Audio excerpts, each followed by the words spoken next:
He stood alone in front of the bright studio lights, his outfit clean and pristine, but there was a deep doubt in his eyes. Captain Christopher Pike, the first captain of the brand-new Starship Enterprise, should have been the face of Starfleet's greatest hopes. Instead, he was going to become a cautionary footnote in television history. The first pilot episode, The Cage, had just been sent to NBC executives in 1965. The network executives had seen the footage, amazing worlds, adventurous adventures, and complex science fiction, but they weren't impressed. 2 days later, a cold, harsh memo came on Pike's desk. It said, "Reconsider your series lead." Those 5 words would change the world of Star Trek forever, but the underlying reason behind that short order was much more distressing than anybody could have guessed. Most fans feel Captain Pike was changed merely because NBC wanted someone younger, flashier, more emotionally dramatic. They cite to documents from executives who say Pike's behavior was too serious and too reserved for family viewers on Saturday nights. But deep in the studio's archives is a hidden report that reveals a darker story, one of secret experimentation, clandestine manipulation, and a moral compromise that almost ruined the show before it even aired. To comprehend the reality, we must rewind to the wrap party for The Cage. Cast and crew met at an L.A. soundstage, champagne flutes clinking, and laughter bouncing off the walls. Jeffrey Hunter, who played Pike, smiled for the cameras as he raised a glass to Roddenberry's innovative script. But behind the camera, network consultants moved around the visitors, putting microfilm reels in suit pockets and exchanging nods in dark places.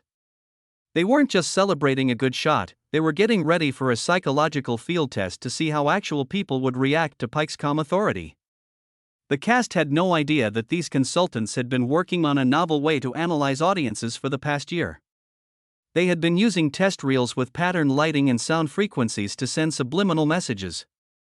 They thought that by carefully tweaking the viewer's subliminal feelings, they could not only assess engagement but also change it in ways that no traditional focus group could. The initial test screenings were held in rented theaters all around Southern California.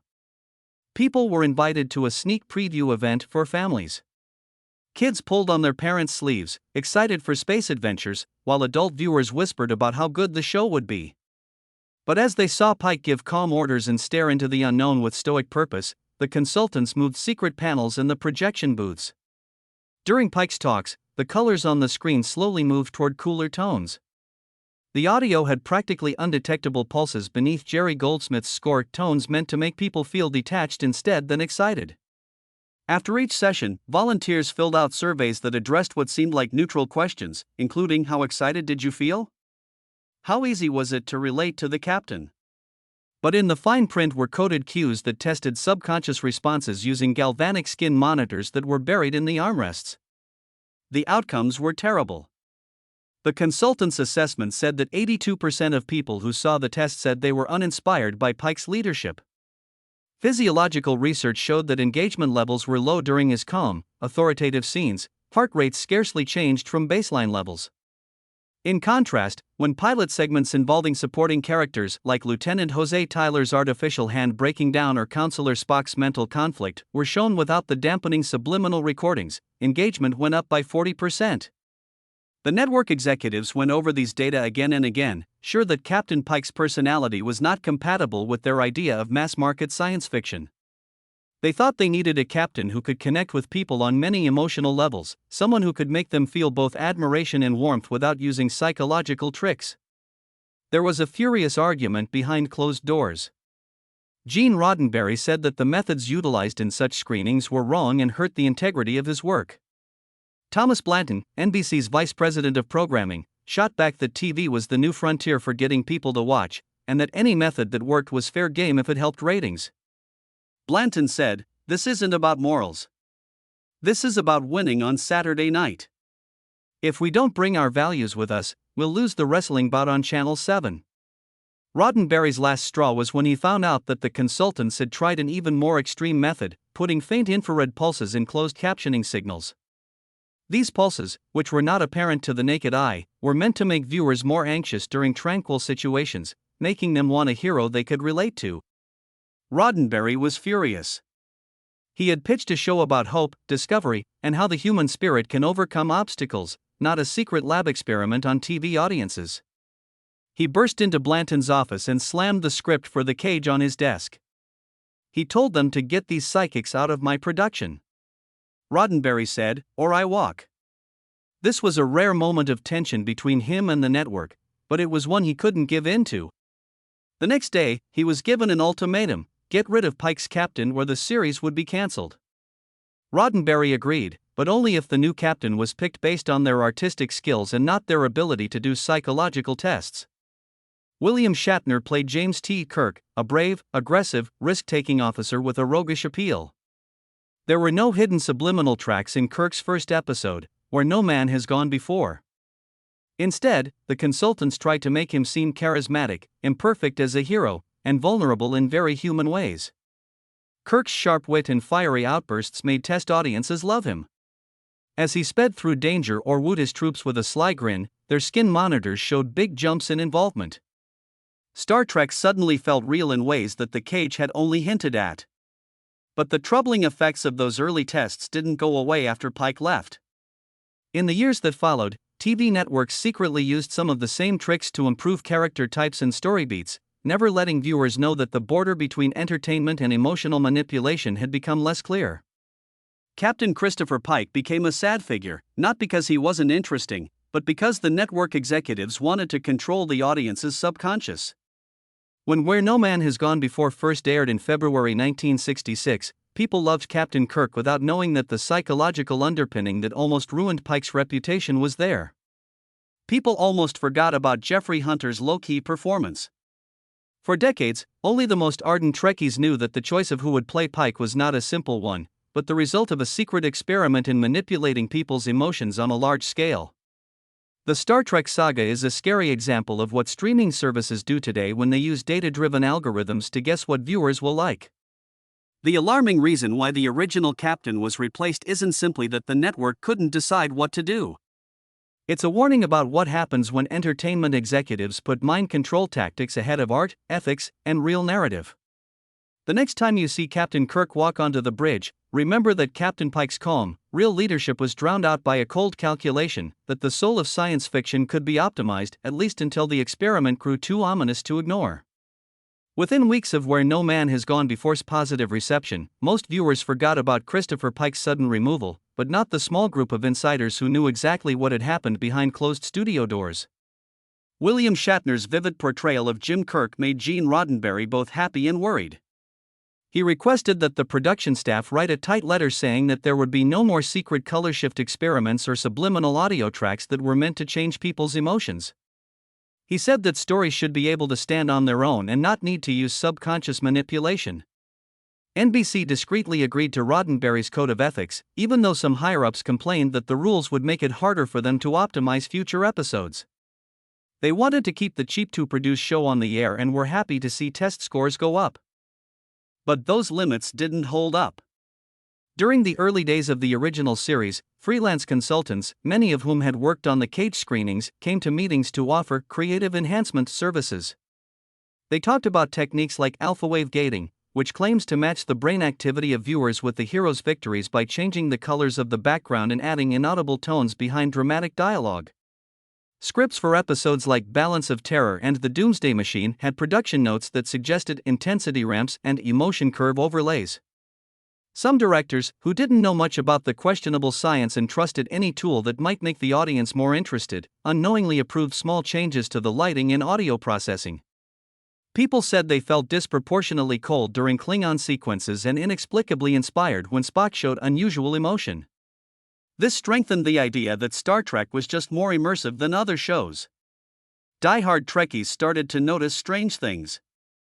In the 1968 season finale, All Our Yesterdays, sharp-eyed fans noticed that several photos of Karen fainting were abnormally desaturated, and when she woke up, the color palette suddenly became very warm. Several people thought this was done to highlight her emotional change. Others heard a barely audible hum during Captain Kirk's victory speeches, which fan sites called the Shatner spike. The studio mailroom was overwhelmed with fan emails. Some people said these instances were the best storytelling of their careers, while others said they were just trying to get people to feel something. Roddenberry's office got summaries of these messages, but internal documents only talked about viewer feedback instead of clear ethical violations. By the middle of the 1970s, when Star Trek was first shown in syndication, the results of those tests had to be dealt with. Paramount Pictures, which at the time owned the rights to distribute the film, hired a company to remaster it in order to clean up the original negatives. Roddenberry, who was both doubtful and hopeful, helped make sure that the color timing of the Cage pilot followed Gene Coon's vision and that any audio filters that weren't supposed to be there were removed. His team found secret tonal levels in a number of cliffhanger scenes, most notably the mysterious melting face scene in What Are Little Girls Made Of? And then carefully took them out, bringing the natural flow of the conversation back. People at conventions and university cinema departments passed around illegal copies of the repaired edits, which became examples of media ethics. The general public witnessed Captain Pike's performance for the first time, with the lighting and sound exactly as they were when they were first filmed. In 1986, Star Trek, the original series, was digitally remastered for Laserdisc. In the early 2000s, it was remastered again for DVD. These new versions established the standard in the industry. Roddenberry's introduction to the DVD booklet stressed how important it is to have artistic integrity. True emotion cannot be engineered by microtones or visual trickery, it arises from genuine human connection, he stated. The release brought back interest in Jeffrey Hunter's Captain Pike, which led fans to start initiatives to gather old photos, script drafts, and production stills. For the first time, the Cage was put next to the classic episodes instead of being an outlier. There were even university courses on TV history with modules called Star Trek and Subliminal Storytelling, in which students looked for hidden messages in early scripts and contrasted them to Roddenberry's cleaned-up remasters. Still, the memory of those early manipulations never really went away. In oral histories put up by Starfleet Studios, experienced producers and advisors admitted to making mistakes from time to time, when low finances or ratings pressure made them want to whisper in viewers' minds.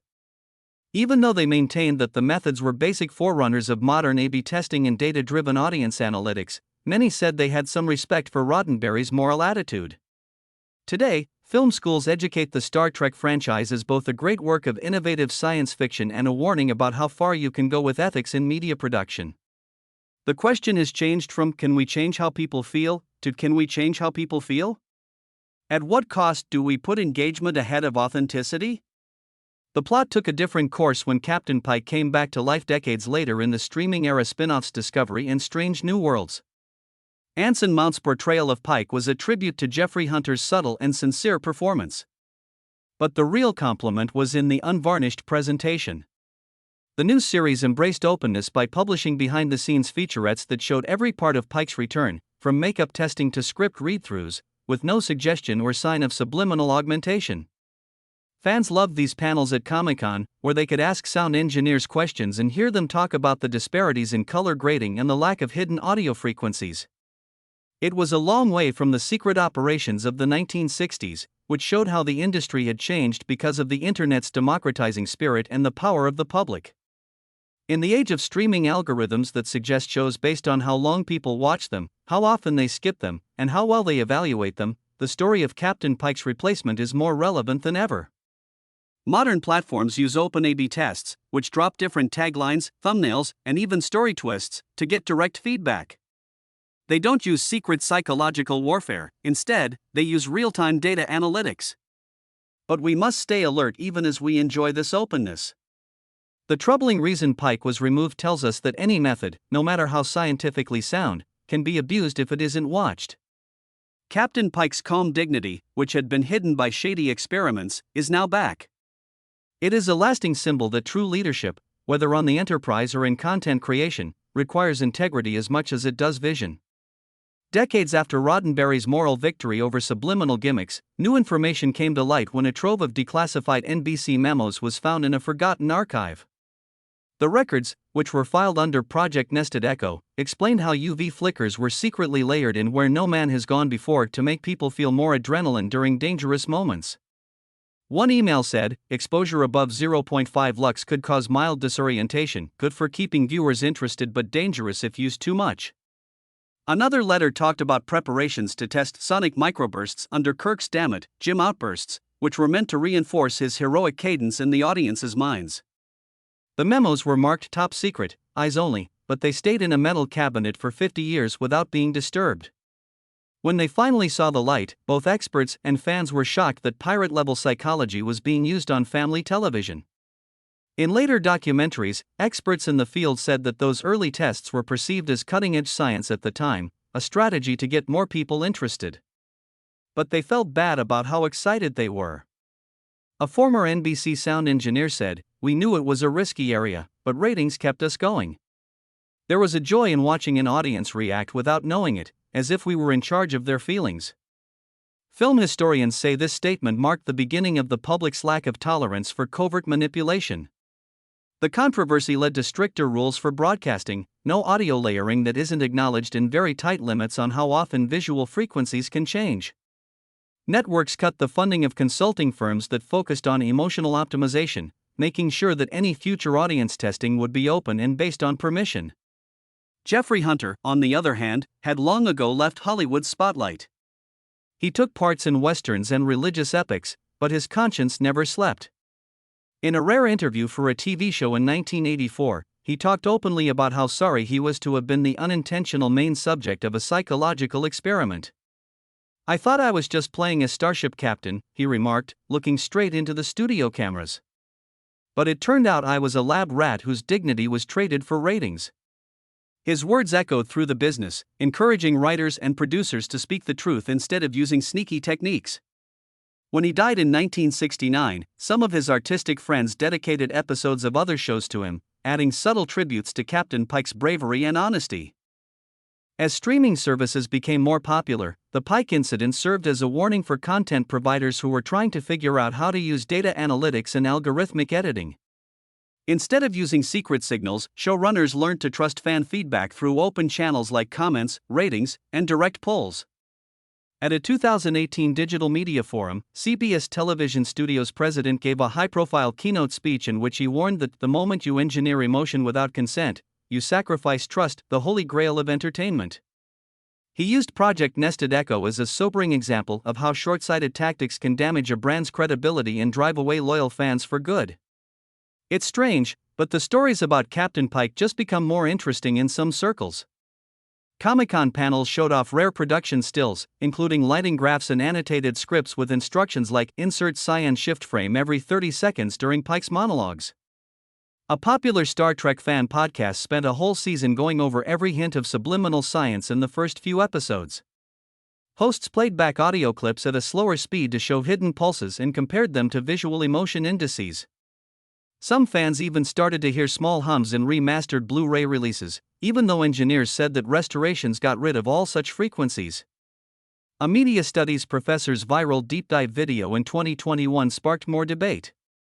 He showed side-by-side comparisons of The Cage and Where No Man Has Gone Before by putting color histograms and spectrograms on top of each other to show exactly where the manipulative cues had been taken out. His last words, "Art survives because it is born from honesty, not hypnosis," triggered thousands of conversations online. When asking regulators to make viewer testing disclaimers clearer, media watchdog groups used the Star Trek tale as an example. They said that no matter how advanced the technique, concealed manipulation breaks the basic bond between creator and audience. At the same time, the modern resurrection of Pike in Strange New Worlds has a lot of meaning. People praised Anson Mount's performance not only for staying true to Hunter's original vision, but also for the clear production values behind the scenes. The cast and crew made public diaries that showed discussions for lighting settings, color grading after filming, and audio mastering. This shows that there were no secret improvements made. Mount joked in interviews that if a frame makes you cry, it's because the story moved you, not because someone slipped in a ghost hue. Fans loved this honesty and raised money to build a replica of Pike's office to house a permanent exhibit on media ethics at the Television Academy Museum. They also invited Roddenberry's descendants to open the exhibit.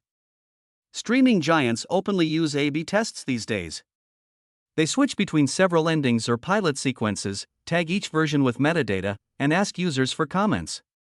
Every 3 months, subscription services release transparency reports that show how viewer data affects content decisions without using subliminal messages. Still, the shadow of Captain Pike's departure hangs over the networks as a strong reminder of what can happen when they put fake engagement ahead of real performance. Starfleet's first captain was silenced by covert psychological engineering, but now he stands as a guard against unchecked manipulation. His story is brought up in every debate about ethics in entertainment. The entertainment industry has been dealing with the effects of covert manipulation for decades since the Pike experiments. Content veterans typically use Captain Pike's narrative as a dismal example, but today's streaming companies use advanced personalization engines to change thumbnails, episode ordering, and even scene pacing to keep people watching. The Global Media Ethics Council's 2019 report was a big deal. It said that any algorithmic nudging of emotional responses recalls the hidden color shifts and sonic pulses first tested in the cage. Now that platforms have big data, they can A/B test multiple versions of a pilot, each with small changes to lighting, score intensity, or dialogue emphasis. However, industry rules say that these tests must be done with full disclosure to creators and, ideally, viewers. The Pike story is a reminder to business leaders that when they give up audience trust in order to get better data, new ideas lose their appeal. At the same time, advances in AI have brought back fears of manipulation on a scale never seen before. Deepfake technology can now make a performer's face and voice seem and sound almost exactly like them, which means that stars might come back to life in sequels or tribute episodes. Early proof-of-concept demos have employed AI to put dead performers into new situations. This has gotten a lot of praise at tech expos, but unions and guilds have also raised ethical concerns. In response, the Screen Actors Guild worked out a digital likeness clause that said AI-generated likenesses of actors had to be clearly marked as such and have their permission beforehand. A SAG spokeswoman said, "We learned from Pike that hidden tricks break the contract between storyteller and audience." The union's position shows how a rule that started in a Hollywood backlit in 1965 still affects how image rights and audience consent are negotiated today. Researchers in academia have looked into how the Pike discoveries have affected media courses around the world. Subliminal psychology and linking 1960s NBC memos to 21st century algorithmic rating studies are now part of film history courses. At the Tisch School of the Arts at New York University, a class called Ethics of Emotion Engineering asks students to compare early Star Trek film with modern streaming Bacon tests. One class activity asks students to write a brief scene with two different lighting setups, one that builds suspense and one that keeps the story neutral. The arguments that follow often show how quickly people's opinions change when artists have extra narrative power. Professors say that clear labeling of any emotional optimization effort is not just the best thing to do, but also a moral duty that came from Captain Pike's experience. Star Trek gatherings have become places where fans may have deep conversations about media ethics. Panels on the ethics of the Enterprise are so popular that people have to stand in the halls to see them. Fans talk about the secret hints they found in old VHS tapes, including a barely audible frequency spike every time Kirk solved a problem. They compare this to the honest behind-the-scenes information that comes with newer remasters. The YouTube series Trek Truths, which is quite popular, has segments that go into detail about the Pike debate, talk to surviving crew members, and compare color grading charts from first-generation film scans. The host of the show regularly tells audiences, if we accept hidden engineering of emotion, we risk betraying the spirit of exploration at the heart of Star Trek. This rallying cry is similar to the fight Roddenberry had in boardrooms over 50 years ago. The Pike tale has had an impact on many types of media, including video games and virtual reality experiences, in addition to Star Trek. When game creators change the soundtracks in their games to make them more tense, they now always add gaming intention labels. VR makers also tell players about any sensory enhancements they use to make physical feedback mechanisms work better. European regulatory agencies have started writing transparency in digital experiences guidelines. These standards say that any adaptive haptic feedback or changes to vision that could affect emotional or physical reactions must be clearly agreed upon by the user. Even if enforcement is still inconsistent, the fact that open practices are now written down shows how one captain's forced retirement led to changes across the industry. The boundary between immersive narrative and clandestine emotional engineering has become dangerously thin as we look to the future. In a time of neural interface headsets and biofeedback loops, artists need to ask themselves, are we making real art, or are we secretly testing the human mind? Captain Pike's fate, he was fired because network consultants treated him like a variable in a lab, serves as a sobering reminder. His eventual rehabilitation in Strange New Worlds and the open celebration of his return show how integrity may be trickery. The narrative tells every producer who is enticed by covert modifications or audience hacking algorithms to be careful and honest. At its foundation, storytelling is a promise of trust that, if broken, takes centuries to recover. Since the Pike dispute changed how stories get to our screens, unions and guilds in the industry have made harsh lessons into enforceable agreements. The digital likeness clause from the Screen Actors Guild, which was passed in the late 2010s, says that any use of an actor's appearance, voice, or likeness, live, archival, or AI-generated, must have signed permission, be shown on camera, and be paid for. Directors and producers now have to deal with contract writers that clearly say they can't use covert modifications to change how people feel. The Writers Guild even added a narrative integrity clause that says screenplays can't have cues that are just meant to change how the audience feels without their knowing it. If networks break these guidelines, they could get fined, publicly shamed, or even kicked out of key industry award shows.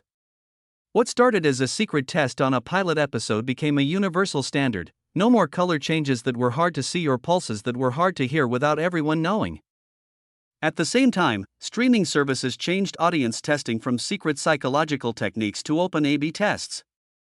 Services like FlashStream and NovaPlay regularly switch out different cuts of a pilot and ask subscribers to vote on their favorites through in-app polls.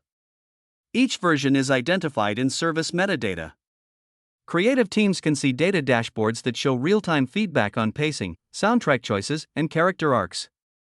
When fans see purposeful changes, they can report them for evaluation, which can lead to conversations in the community and even changes to the show between seasons. These sites put out viewer engagement reports every 3 months that show how many people signed up for A/B tests and what they thought of them. The Pike story is a warning for our day of algorithmic curation. While data analytics help us learn what people want, openness keeps confidence. The return of Captain Pike in new Star Trek shows is both a tribute to and proof of the power of open storytelling. When Strange New Worlds first aired, its producers put out long making-of files. These files showed behind-the-scenes footage of lighting rigs being set up without any hidden filters, audio engineers keeping track of every decibel of Foley and score, and actors talking about the emotional core of each scene without mentioning psychological engineering. Not only did people love Anson Mount's performance because it was true to Jeffrey Hunter's original, but they also loved how committed the production was to being real.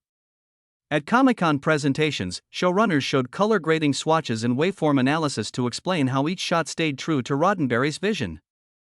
Thousands of fans streamed these short films, praising the franchise for being open.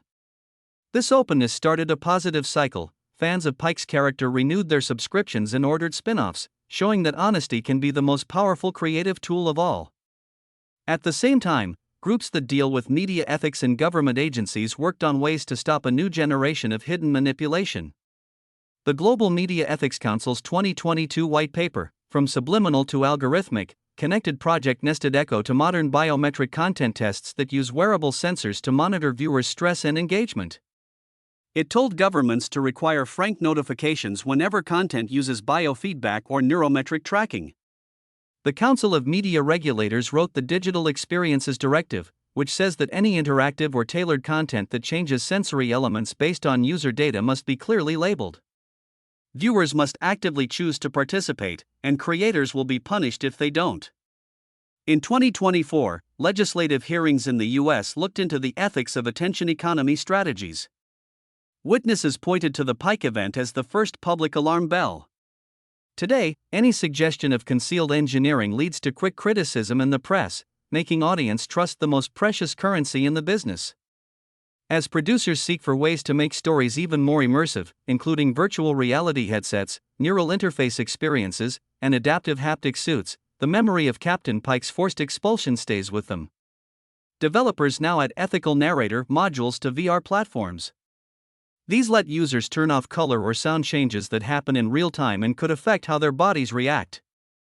Neural interface pioneers make consent-first design code available to the public, so people can provide their explicit permission for any adaptive overlap between neural data and narrative cues.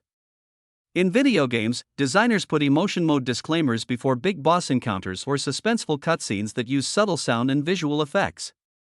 Even organizations that use biometric feedback loops to change the difficulty based on heart rate must have clear opt-in screens and promises to keep data private.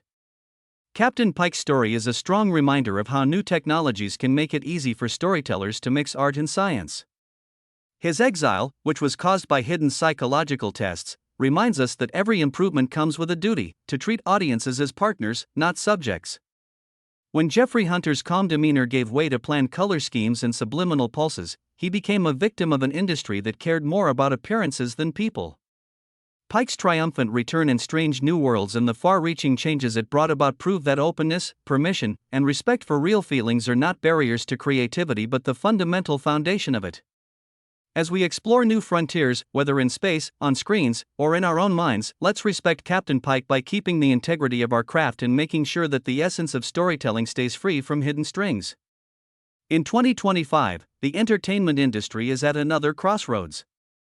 New technologies that make things more immersive hold great promise, but they also remind us of Captain Pike's warning story.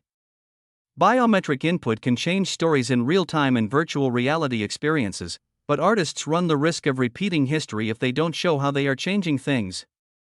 Industry leaders remember how a change in color schemes that seemed harmless doomed Pike's command before Star Trek ever started. Today's pioneers say they won't make the same mistakes again. They talk about the thin line between invention and exploitation in both confidential sessions and frontstage panels. Regulatory bodies are paying attention. The Digital Experiences Directive currently says that any adaptive narrative or sensory cue in Europe must have a clear consent prompt that participants may see before they start. In 2024, legislative hearings in the US made streaming platforms show the A/B testing details for pilot episodes, making it clear which parts were experimental. Canada, Australia, and Japan also came up with similar rules. Producers talk about the best ways to create things ethically in global summits. They make it clear that being open and honest is not a burden, but a way to go ahead of the competition.